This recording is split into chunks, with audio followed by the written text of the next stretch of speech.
Tukisalia hapo hapo katika siku ya furaha duniani, nchi za ukanda wa Skandinavia ikiwemo Finland, Denmark na Sweden zinatajwa kuwa nchi 10 za juu miongoni mwa nchi zenye furaha zaidi duniani.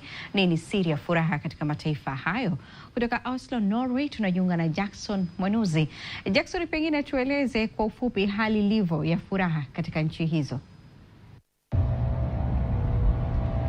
Asante sana kutoka hapo studio. Nimeiona ripoti ambayo inaonyesha mataifa yenye furaha zaidi.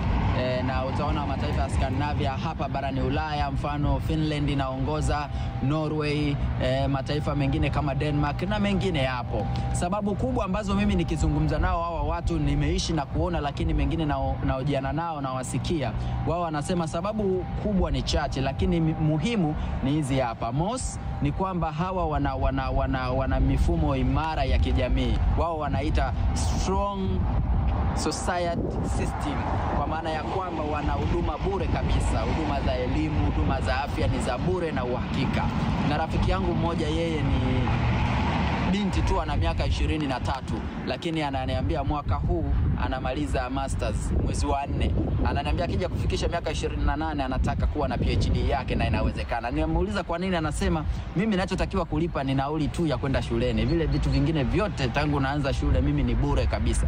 Kwa nini nisisome? Kwa unakuta vitu kama hivyo vinawapa furaha.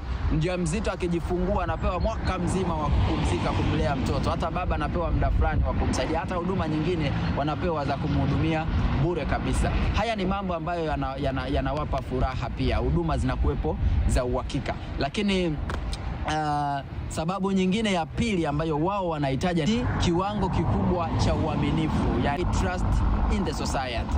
Wao wanaaminiana sana. Serikali inawaamini watu na watu wanaiamini serikali yao. Yani kuna uaminifu wa hali ya juu sana, integrity, kwamba kama kuna jambo mambo yanawekwa sawa. Unaweza ukaenda supermarket unanunua vitu, hakuna anayekusimamia tu, ni wewe tu na uaminifu wako, umenunua, umemaliza, unaleta vitu hapo na unalipa, unaondoka.